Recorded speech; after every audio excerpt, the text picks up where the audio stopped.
Halo kakak, berhubung ini adalah kisah novel jadi kemungkinan video dan narasi tidak sama, dukung like, komen dan share-nya kakak, selamat mendengarkan. Ketiga hati api yang menggantung itu hanya bergetar sedikit. Hati api ini sedikit berbeda dari yang kau miliki. Mereka berasal dari 4 alam, bukan 9 alam, jadi kekuatannya jauh lebih rendah. Namun, mereka bisa disempurnakan, dan aku bisa memberimu beberapa saran. Meskipun kau memiliki beberapa hati api, mereka tidak memiliki kemampuan untuk menerangi objek dengan lebih jelas. Mungkin mereka bisa membantumu membuka kemampuan yang lebih dalam dari mereka yang memiliki hati api. Selir iblis api segar tampaknya memiliki pemahaman yang mendalam tentang anti peradangan. Namun setelah diamati lebih dekat, mungkin ia tidak begitu memahami anti peradangan selain api. Ia memiliki ratusan api primordial, seperti yang dikatakan selir iblis api abadi. Meskipun bukan kekuatan anti peradangan dari 9 alam, hati apinya kuat, tetapi berfungsi sebagai pelengkap, membantu Xiao Yan dalam pencerahannya. Mendengar ini, alis Xiao Yan sedikit terangkat.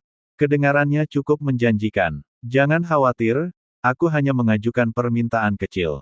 Kekuatan itu bisa meringankan rasa sakit di tubuhku untuk sementara. Meskipun tidak akan bertahan lama, itu sungguh menenangkan.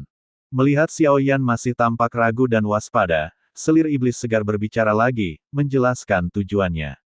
Setujui saja. Jangan khawatir, aku di sini. Dia tidak akan berani berharap terlalu banyak. Ye Beijing menambahkan, kau milikku, dan Xiao Yan tersenyum kecut. 3 hati api di hadapannya memang sangat menggoda. Terima kasih. Kalau begitu, kembalilah dan temukan aku 100 tahun dari sekarang. Ini tanpa mata kerajaan, tetapi ini bisa membantumu menemukan lokasiku. Xiao Yan mengangguk, tidak melihat alasan untuk menolak lebih lanjut. Selain risiko mengungkap Zichen Sulingjue, kekuatan ini tidak akan merugikan Xiao Yan. Mendengar persetujuan Xiao Yan, wajah Xiao Yan tiba-tiba berseri-seri dengan senyum sesempurna boneka porselen. Namaku Huo Zixia, dan namamu Xiao Yan. Kita berdua memiliki kata, api, di nama kita. Kita pasti bisa berteman. Senyum lembut selir iblis segar sangat menenangkan. Hanya Ye Beijing yang tampak tidak senang. Mendengar kata-kata itu, ia tidak bisa membiarkan seorang wanita merasa terlalu nyaman, kalau tidak, itu akan sangat menjijikkan. Ia bergumam pelan, lalu meredakan amarahnya. Ia mengangkat tangannya dan mengambil 3 api, tetapi tidak langsung menelannya. Setulus apapun selir iblis api segar, aku harus tetap berhati-hati agar tidak disergap. Jadi, kita akan bertemu lagi 100 tahun lagi. Aku ada urusan lain, jadi aku pamit dulu. Xiao Yan tidak berusaha mempertahankan selir iblis api segar, karena ia tidak cukup mengenalnya. Ia akan kembali ke alam dewa kuno dan tidak bisa membawanya. Lagi pula, alam dewa kuno adalah inti dari penyerapan ilahi, jadi ia tidak bisa membawa siapapun ke sana tanpa kepastian. Xiao Yan menyimpan 3 hati api pemberian selir iblis api segar di janggut rohnya, menunggu untuk memastikan semuanya sempurna sebelum membuat rencana lebih lanjut. Tepat saat Xiao Yan hendak pergi, King Teng dan anak buahnya maju, mengepalkan tangan dan membungkuk. King Tai memang luar biasa kuat. Dilihat dari kemampuan pengendalian api dan hati jiwa alam kekosongan di dadanya, ia pastilah seorang alkemis yang tangguh. King Teng menatap Xiao Yan dan sedikit membungkuk. King Teng tidak pernah menyusahkannya selama ini. Ketika ia perlu menawarkan api pemadam, ia menawarkannya tanpa ragu. Fakta ini saja sudah menyegel persahabatannya. Jika ia bisa mendapatkan akses ke kekuatan alkimia tingkat tinggi, itu akan menjadi suatu keharusan baginya sekarang. Seiring bertambahnya kekuatannya, Xiao Yan juga perlu memurnikan beberapa ramuan untuk dirinya sendiri. Ramuan yang dapat memulihkan ki, darah, dan kekuatan jiwa dengan cepat sangatlah penting. Ia tidak bisa begitu saja memintanya dari ki di alam ilahi kekacauan. Segala sesuatu memiliki sebab dan akibat. Xiao Yan tidak bisa menentukan niat ki, tetapi ia memahami hubungan sebab akibatnya. Oleh karena itu, akan lebih baik jika ia bisa menukarnya dengan kemampuannya sendiri. Namun, saya ingin meminta saudara Zi untuk menjadi 9 emas mendalam saya. Tetua Keking dari Paviliun Alkimia tahu bahwa ada beberapa ramuan yang tidak dapat disempurnakan oleh satu orang. Jika Anda bersedia, Paviliun Alkimia 9 Emas Mendalam akan memberi Anda hadiah yang sangat besar. Melihat Xiao Yan tidak menjawabnya, King Teng melanjutkan. Bisa memenangkannya adalah pencapaian besar bagi Paviliun Alkimia 9 Emas Mendalam. Saya khawatir Anda tidak dapat memanggil saya. Jika Anda ingin pergi, saya akan pergi sendiri. Saya membutuhkan benda transenden untuk memulihkan kekuatan jiwa. Xiao Yan tidak ragu untuk menerima formula ramuan itu.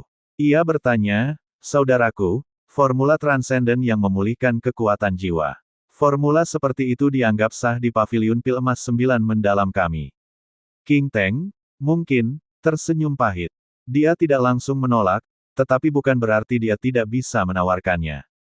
Namun, meskipun itu bukan formula transendental, aku tetap bisa memberikannya kepadamu, formula tingkat dewa yang memulihkan kekuatan jiwa. King Teng, sebagai tanda ketulusan, segera mengangkat tangannya dan sebuah pedang giok melayang di telapak tangannya. Dengan lambaian tangannya, dia melemparkannya ke arah Xiao Yan. Dia mengambil segel kekaisaran, dan setelah mengamatinya, dia melihat bahwa itu memang formula bahan tunggal tingkat dewa. King Teng adalah pria yang lugas. Terima kasih, saudara King Teng, karena telah bertanya kepadaku, Xiao Yan. Aku pasti akan pergi ke Paviliun Pil Emas 9 Mendalam jika aku punya waktu. Begitu Xiao Yan menawarkan jasanya di Paviliun Pil, King Teng tersenyum dan mengepalkan tinjunya membentuk busur. Ketika kau datang, saudara Xiao Yan, ambillah segel giok ini dan Paviliun Pil Emas 9 Mendalam akan memperlakukanmu sebagai tamu terhormat, kata King Teng, sambil melemparkan slip giok identitas kepada Xiao Yan. Setelah mengambilnya, Xiao Yan kembali menatap alam ilahi 9 surga milik King Teng. Kebetulan aku punya murid langsung. Waktunya tepat. Aku akan membiarkan dia mengambil pedang ini dan pergi menemui Xiao Wang. Saudara King Teng, tolong jaga aku.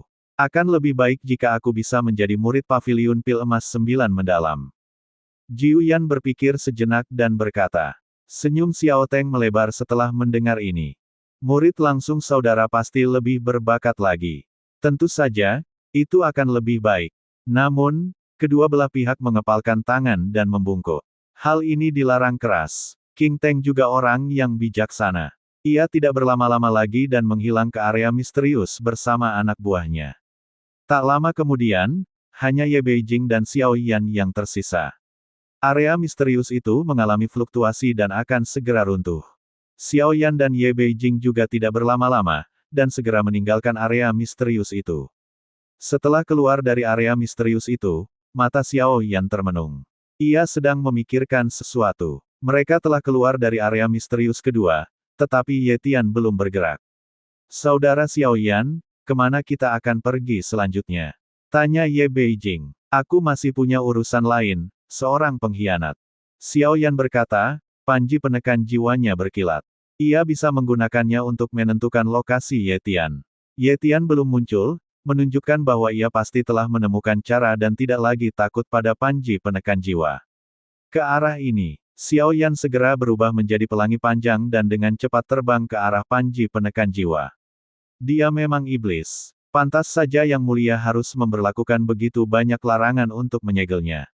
Dia benar-benar tanpa hukum, tanpa rasa takut. Terima kasih sudah mendengarkan kakak dan sudah dukung Mimin di Saweria, link di deskripsi. Semua cerita sudah Mimin simpan di playlist supaya bisa kakak ikuti. Bila suka cerita Mimin jangan lupa subscribe channel Mimin dan share channel Mimin ke seluruh penjuru benua. Terima kasih.